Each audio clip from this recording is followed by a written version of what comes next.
Hello everyone, welcome to Through the Smoke episode number 4. Today is going to be a slightly different one and a very special session because we are at Capreolus Distillery in Cirencester.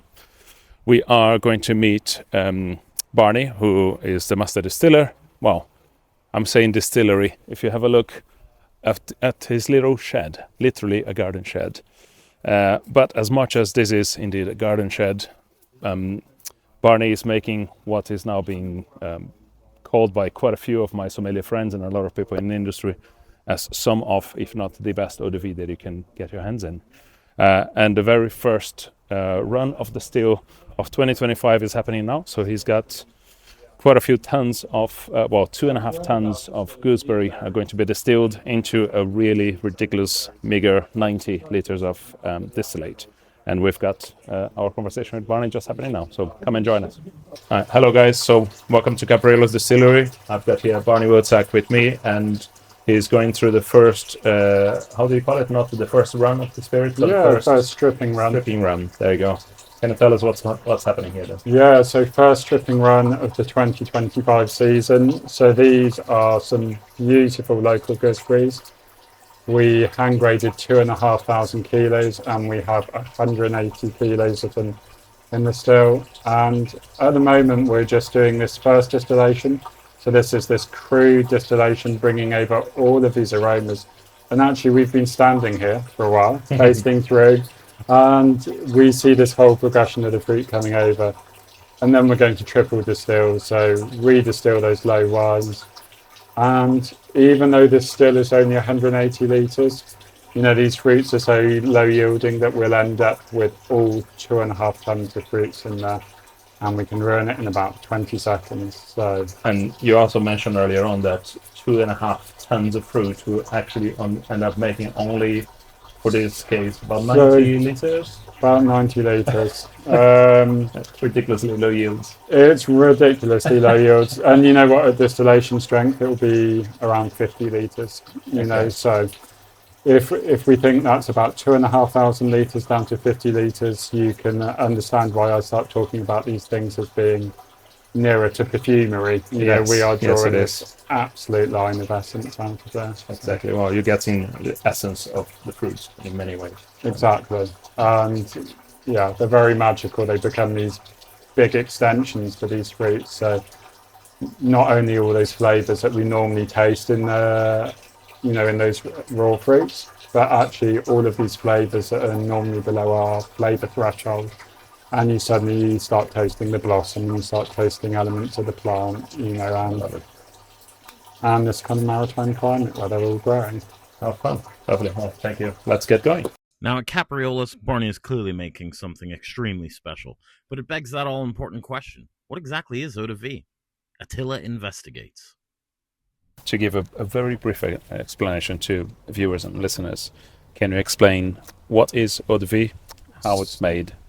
So Eau de Vie is one of those really universal spirits, and one that's so misunderstood because it goes by so many names. You know, there's Aquavita, Edelbrand, Schnapps, Palinka, Slivovitz, Grappa, Calvados and Cognac. French are just better at marketing. And, you know, essentially all we're trying to do is capture all of that vitality in that fruit on that day of ripeness. You know, and these are things that a lot of us have experienced, you know, in bad après-ski settings, you know, where they can be big and alcoholic and fiery. But actually, when I think they're really at their best, they are completely expressive of the essence of that fruit. It's a very inefficient thing to do, but you can press these down. And I mean, we're very unusual because we work in this way of just wild fermentations, 0 additions, no yeasts, no neutral alcohol added, none of these things.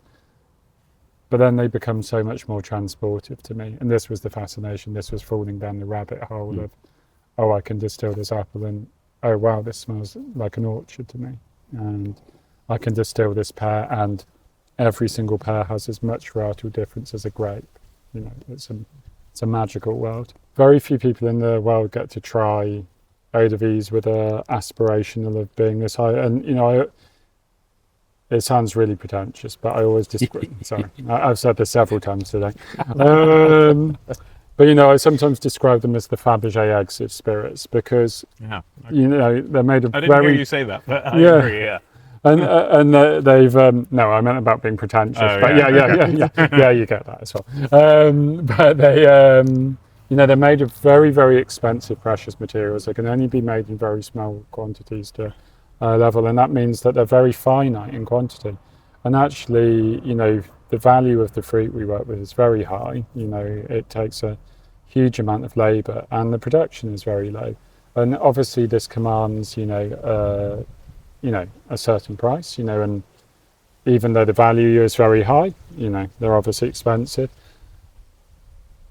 And it's one of these things where, in some ways I regret because I feel like you want everyone to be able to try these things.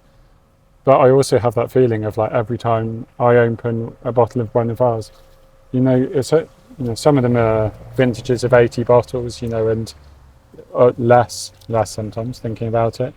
But you have this incredible feeling where everyone is precious, and they always remain precious. And that's pretty magical, I think. The value of what Capreolus are making is staggering. And with fruit being the all-important commodity at the heart of the operation, it's not only necessary just the quality of the fruit, but the quantity that constitutes the price. Barney showed us just how much goes into their spirit in his storeroom. So up here we are looking at the equivalent of about 80,000 kilos of fruit. Wow. So, yep. And I always like to show people this can because, I often kind of say what we're doing is nearer to what people traditionally did in Grasse, making perfumes than most distillation we experience.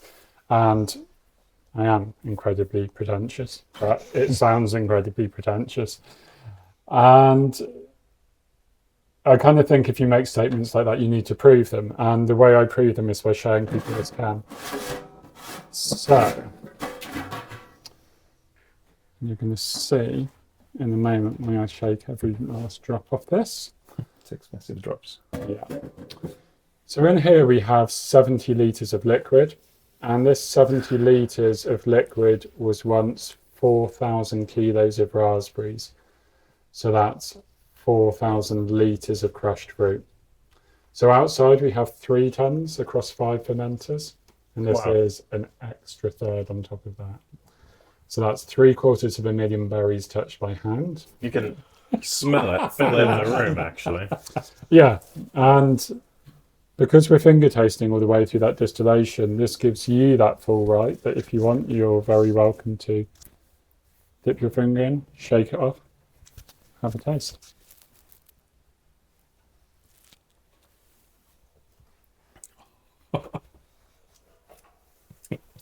Man, that is incredible. But the game now is, what's the ABV of the liquid? What do you think? This is straight out of the still. You haven't done any watering. Can I go again? How use a I'm not different going finger to because tell I you. licked. Yeah, no, you can. Does it feel soft? Does it feel To me, fiery? it feels a lot softer than I would expect it to be, because if it's that much fruit, I imagine this is quite concentrated. You know what? They're always concentrated. Yes. Yeah. It feels probably Perfume.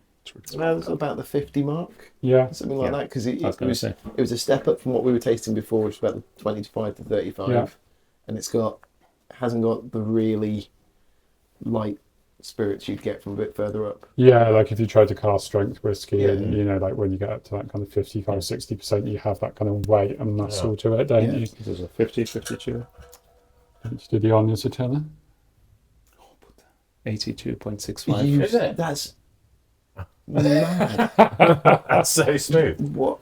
And then this, for me, starts questioning everything I experience about distillation, because you go, well, we do something really simple. We treat fruit with respect. We touch every single piece.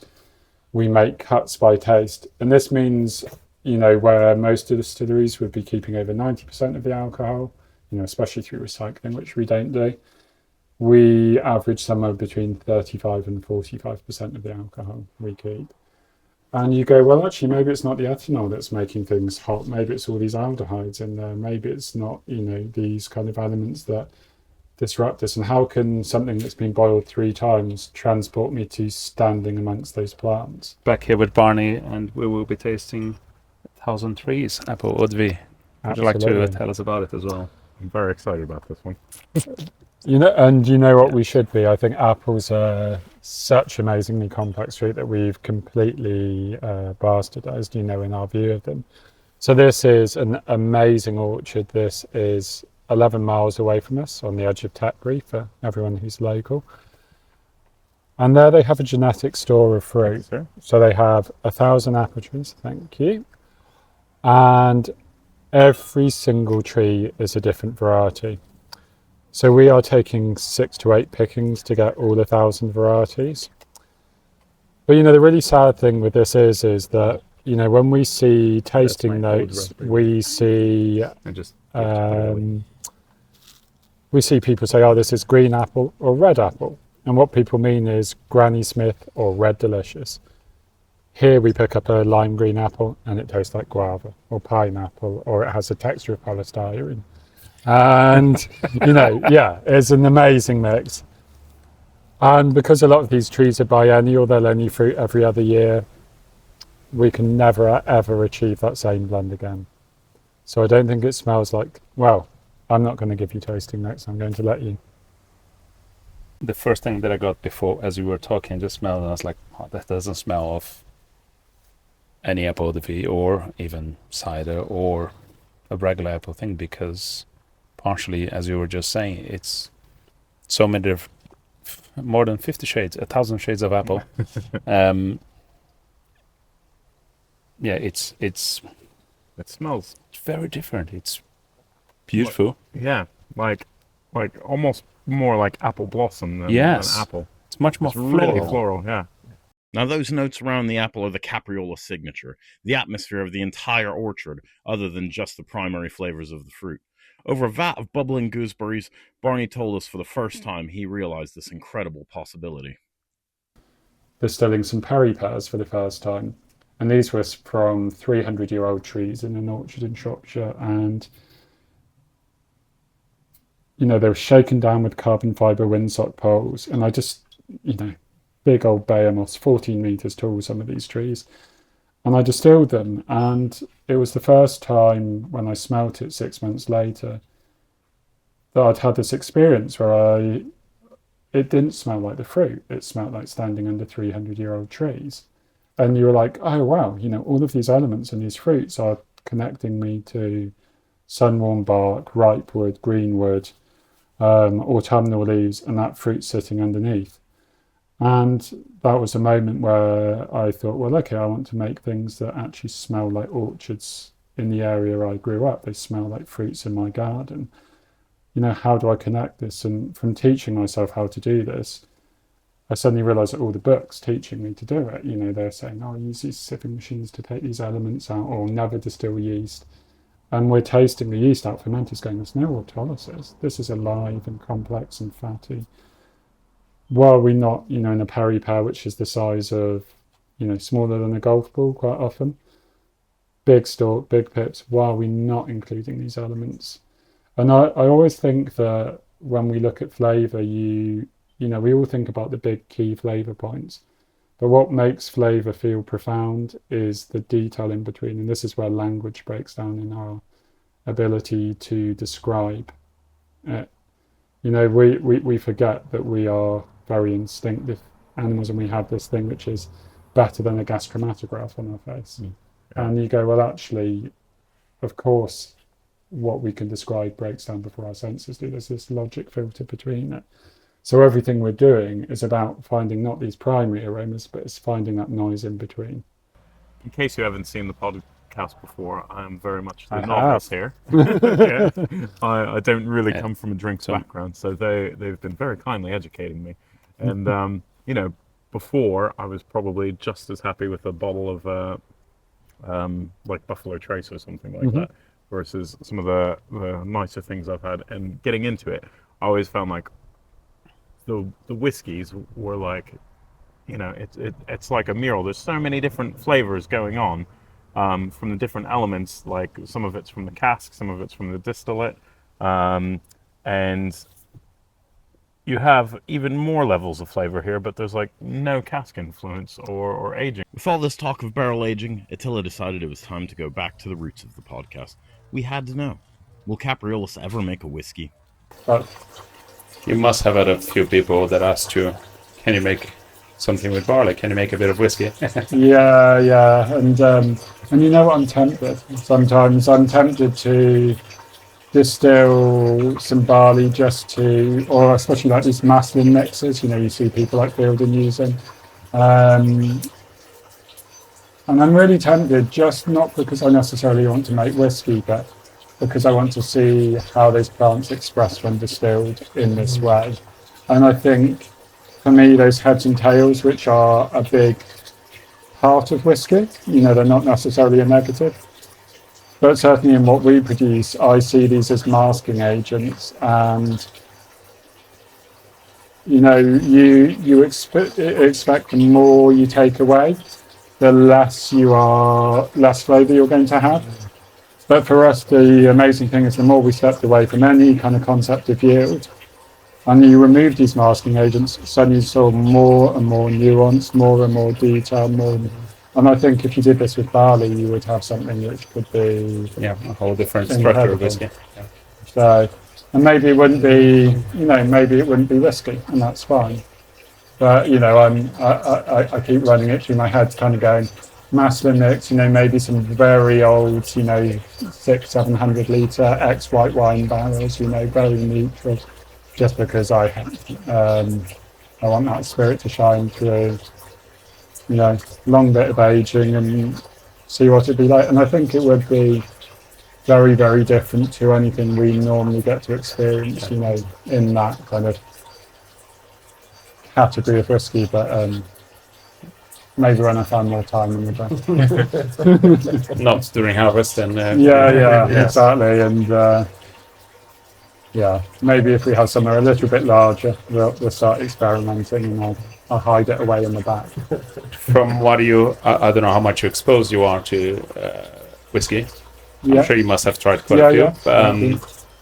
Of what you have seen in terms of perhaps barley varietals or environments and distilleries, what have you seen that comes not necessarily closer to what you do, because your distillation is altogether different, but at least to an approach where what they are expressing is close to expressing where the grain comes from, or the grain itself, or so I think it's interesting. I think people like Knocknean, and we get tied to this kind of I always like the spirits of people I like as well, and I think what they do is amazing as a team, but I think spirit is kind of very grainful. I think some of the waterwood whiskies were really interesting. May they not close? And, all of this stuff. But I think what would interest me even more is less cask influence, in there, and actually bringing more of that spirit.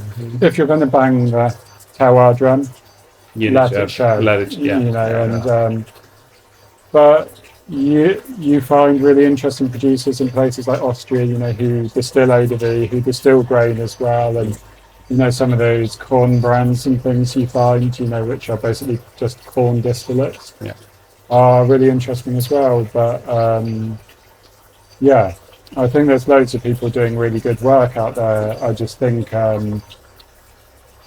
even people like Dornoch and stuff, are doing amazing things, and it'll be interesting to see how they transition from.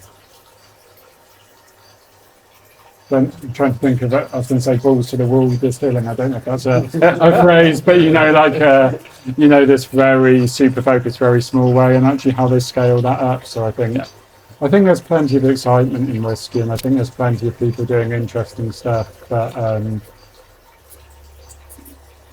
one of my big issues is always using wood, and I have this kind of love-hate relationship with barrels, and we do one barrel aged apple, and I almost stopped selling it because it might, barrels always round off that nuance, that delicacy, that fineness of these fruits, and they add other flavours.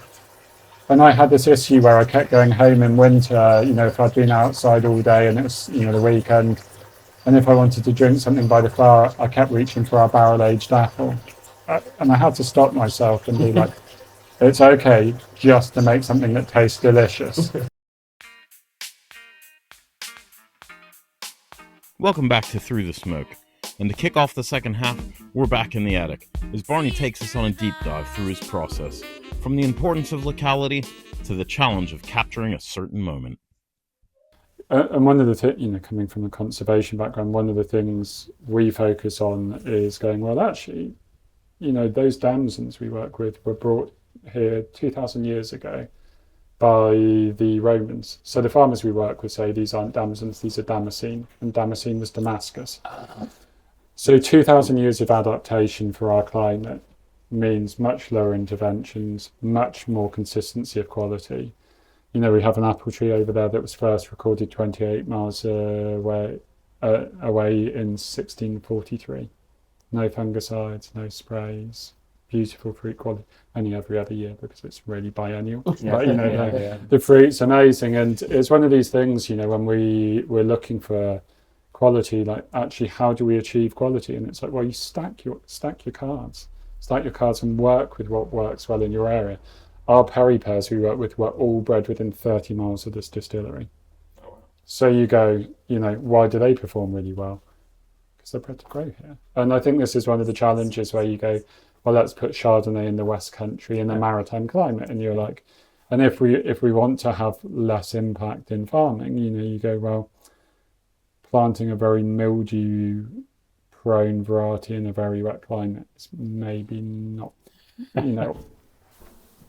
So your quest for the fruit to be no other bits in it, the perfect fruit each time, is that from experimentation of having little oddities or maybe imperfections in there and then not producing such a good product, or just? Yeah, and I think it's a really interesting thing of it's the better fruit you use, the better quality you have, no doubt. But it also comes from that background of, my family are always very into food. We grow lots of food at home, and I grow the best tomatoes in the world. Just saying. And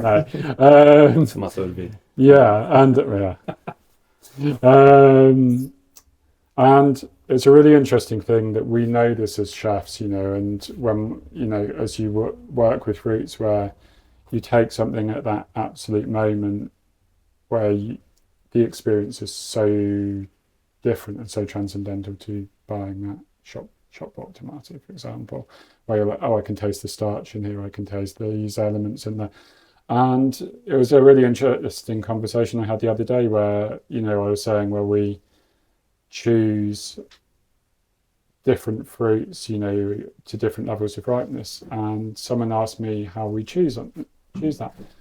And it kind of threw me because it was, it's a very simple thing, again, we deny that we are animals, we deny that we have these incredible senses, and you know that if you let a pear go overripe and you taste it, it's fatty and blousy, and you pick it up earlier, it's a bit more restrained, it's very floral, it's very delicate, it's very fine. And actually it's trying to almost capture these moments where, when you look at these spirits in every culture where they're produced, they're seen as medicine.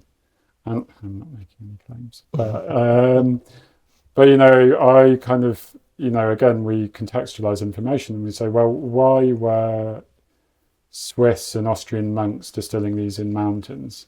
And you go, well, they weren't in a commoditized world. They had the wild cherry harvest that lasted for 10 days. And these were seen as these incredibly powerful, health-giving things, these, really nutrient-rich foods. So how do you preserve that vitality for the year going on? So Eaux de Vie, water of life, aqua vita, water of life, all of these things where you're capturing that vitality and the energy and this feeling of experience where I can smell an aroma, but actually if that fruit's only ripe for one day, how, and as humans, we're all collectors as well.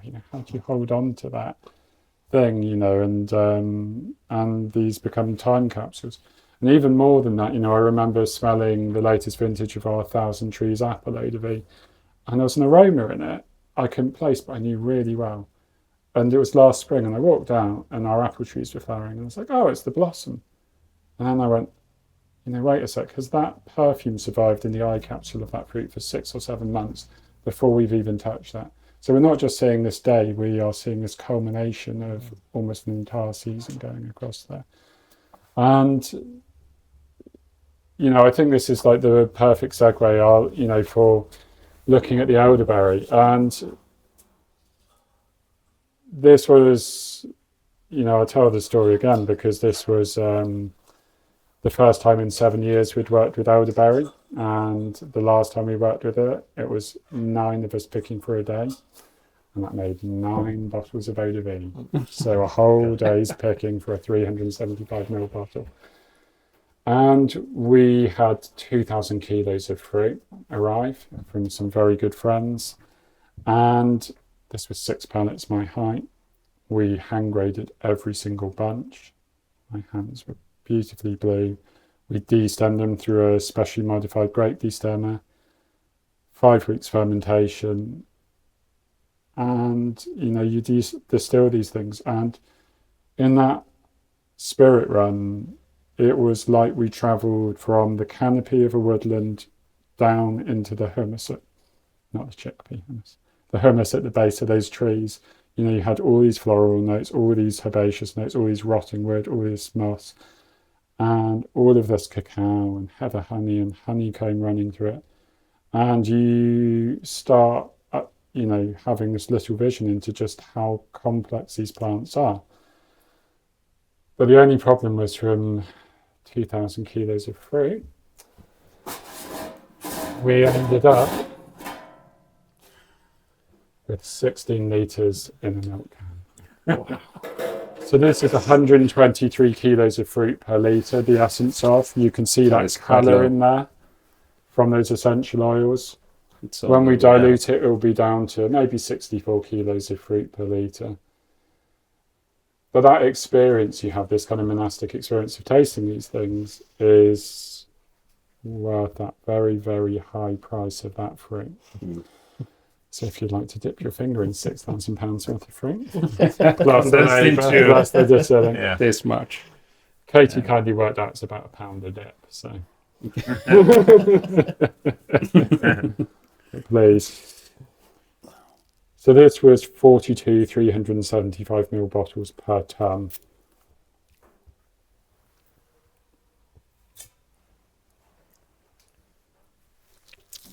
And we talk about Subois in wine, and I think this is far beyond Subois in any kind of wine I've ever experienced. Yeah, but it began there, and then I was like, oh yeah, there's cacao, and then I went into like a pruny fruit sort of thing, and then back to leafy and all that heather honey as well. Honey, and heather at the end. Wow. The aromatics as well. And you've just tried a quarter of a milliliter, and that's enough concentration in there that you can have this full experience, of that opening up through your palate. So it is literally, as you mentioned earlier on, to a level perfume. Yes. Yeah. So this is, maybe 0.7% of the volume we started with of that fruit. Not a lot. Is there any indicator of what might happen, or how much yield you're going to get out of it? Not really.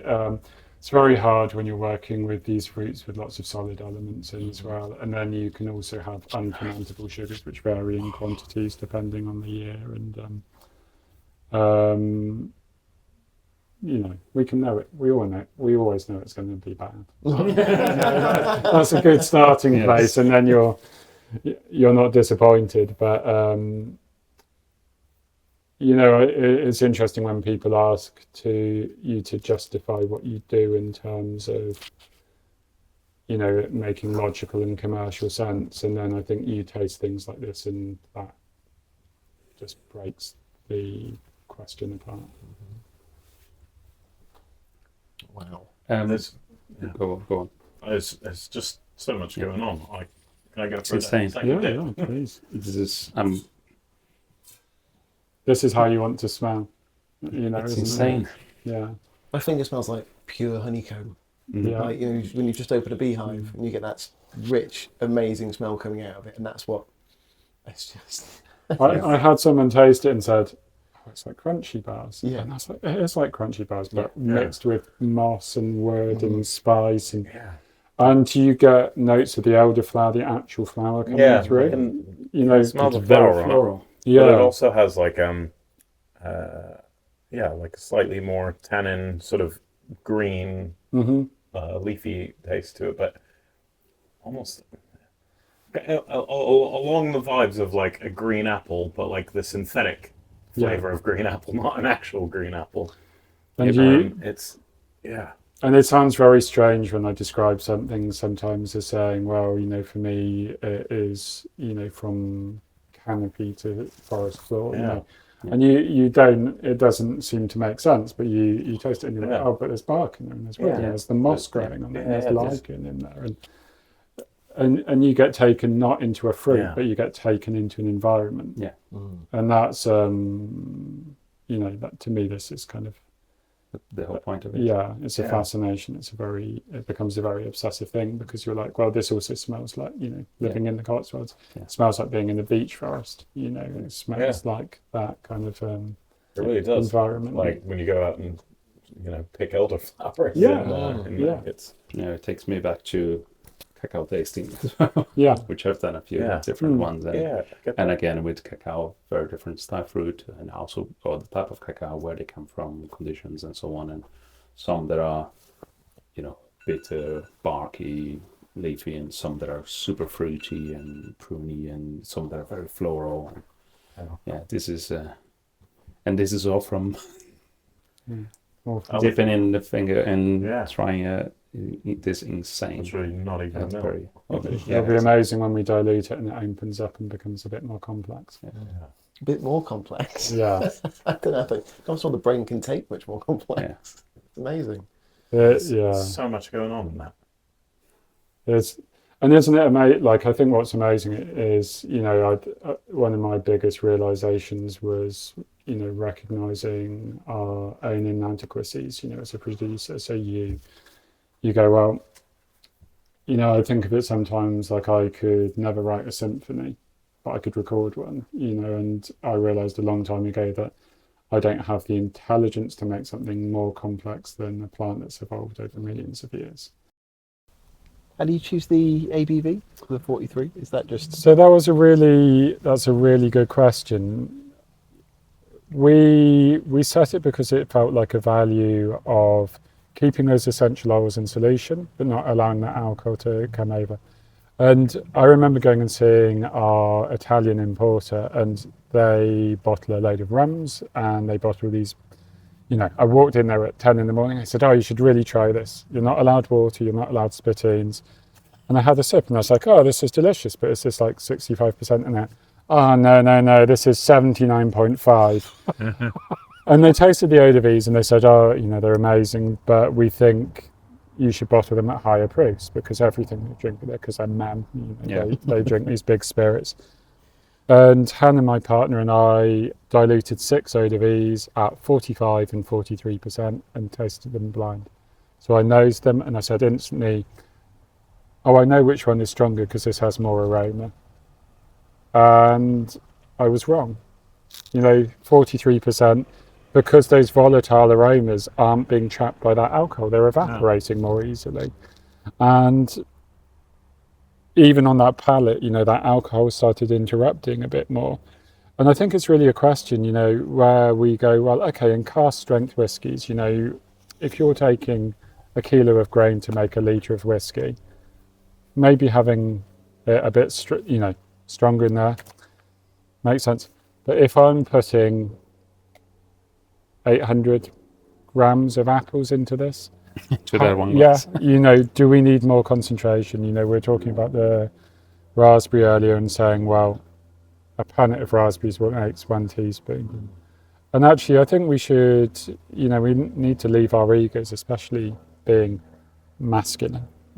Sorry, have to do the arms. About these things and actually go, what are we trying to do? What is this project about? Is this about alcohol or is this about respecting those fruits? And if you set that ABV, for me, with these very concentrated projects, and we are getting a better detailing and representation of all the nuance in that fruit, then to me that's kind of the easy answer. Yeah, nice. Yeah. And what have we got here? Gooseberry. Oh, nice. Which we taste the final product. Exactly. We are seeing the fermenting ones, which we had a look earlier on. We tasted the fresh juice. Yeah. Mm-hmm. Not of the same vintage, obviously. No, This is 2023. Yeah. Okay, 2023. Thanks, sir. And we got to taste the low wines coming off the still, and you had this kind of cloudy, almost vision through the fog of what this could be, and you start picking out a few notes. Thank you. And this is the final result. So this is 24 kilograms of gooseberries to make 1 litre. If you want to look on our Instagram, there's a photo of just what that looks like for 1 bottle. Yeah. If anyone wants to start a distillery and you're trying to do what he's doing, you're going to look at the finance and you think, I'm never going into this game again. Yeah. but if you stand up that still for 1 day and taste what comes out, then it all makes sense. Yeah. Oh, it takes courage and a fair bit of madness, I suppose, to do this. But we have seen the result of it and it's fantastic. So thank you. Well done.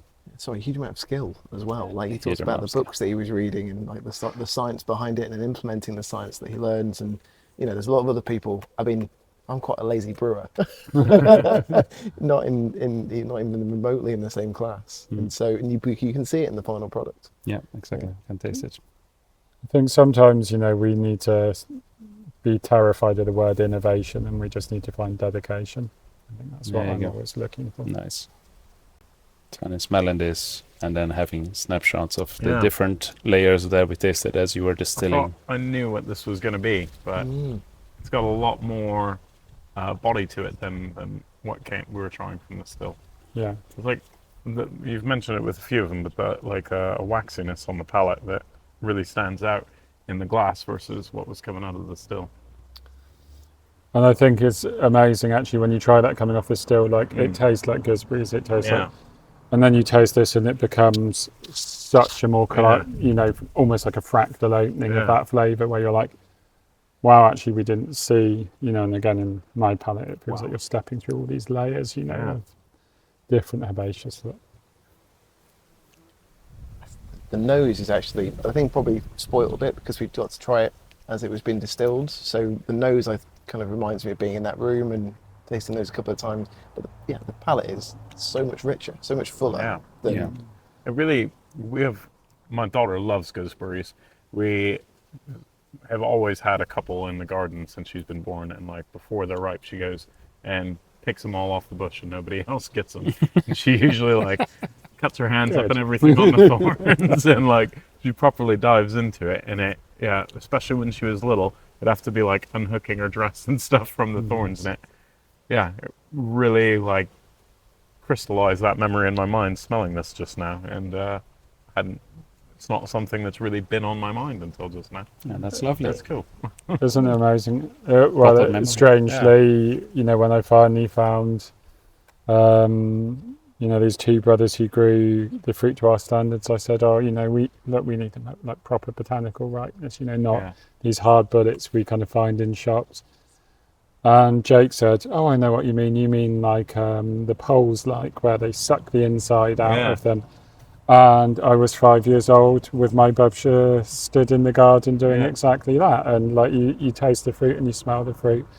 And, and every time I smell it, I'm 5 years old again. And I think that's, I think fruit is so often of our grandparents and of our time as children, and those memories of kind of doing that. I remember trying to do a wheelie down that side of the house and going head over heels into the gooseberry bush that used to be down there. And, I think about it every time I smell the Eau de Vie, picking those thorns out of it. Yeah, like the sort of smell of the leaves and like yeah, kind of a semi-fresh cut grass sense to it. I can't decide if they're all just as good as each other or they keep getting better. I mean, that's one of those, Yeah. like, they're all just so nice. And they're all so different. Yeah. Like, Yeah. Definitely different. I think before today I probably, you know, would have recognized there's slight variations in all of them, but these are like as much variation as there is in like a red wine versus a white wine. There are moments that I smell, and as we were talking about childhood, it makes, because it's memories of fresh fruit and being kids and picking up fresh fruit out of the bush and so on. And at the same time, there are moments that I just smell and like, oh, this is like a really incredible 16th century painting from one of the greats. And you can go in between both, you know, being a child, eating amazing fresh strawberries, and then equally just staring at a gigantic, stunning piece of art that is both overwhelming and wholesome. And every glass we're having from one of your creations is even more revealing of our weird characters, or perhaps of how amazing your distillate is. So thank you for that. Yeah. I don't think I've heard Attila this praising. I know. Usually he's really harsh on his ratings and stuff, to be fair. It's only me getting quite excited and Attila going, oh yeah, okay, it's fine. And the 8 is kind of the highest he ever rates. Yeah, And that's pretty good. it's sexy. Thank you. Thank you. I really didn't know what I was expecting today, and this is so much better than I was expecting. Really, same. I had no idea what to expect until I said there was a very special Eau de Vie maker in Cirencester. I thought we were going to turn up at like an industrial estate somewhere, and Slightly different. Yeah. Well, the only industrial part was the smallest shed in the world, yeah, with an angle that is not helpful neither for me nor for Barney. and I've had Eau de Vie before, but I kind of associate it with like grappa, and it's quite burny, a little bit of fruit coming through, but Yeah. Probably the white made spirit. made not in a very dissimilar way, I suppose. Yeah. I suppose as well. This is Oh, it's incredible, mate. Yeah. Like, honestly, thank you so much for today. Thank you. Yeah, it's a pleasure. No, and it's so nice to be able to share them with you because they're flights of madness. well, being your kids, and you know, if yours is now 3 years old, and occasionally if you have someone looking after them or are going to nursery or school or something, and they're your daughter, she was so lovely, she was very smart, she's this and that, and you feel an extreme amount of pride from whatever it is that you hear back.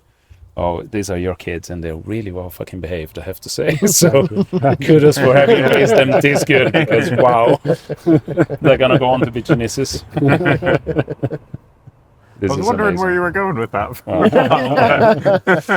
So, well, Barney, thank you Thank for welcoming us. Thank you for sharing your transcendental spirits. This was beautiful indeed, and well, from having captured through the smoke what you've the beautiful fruit and bottling this exceptional thing is something really special. So thank you for sharing, and A pleasure. cheers, guys. Thanks Thank for you. joining us Thank for the you. fourth Thank you. episode, and to the next one.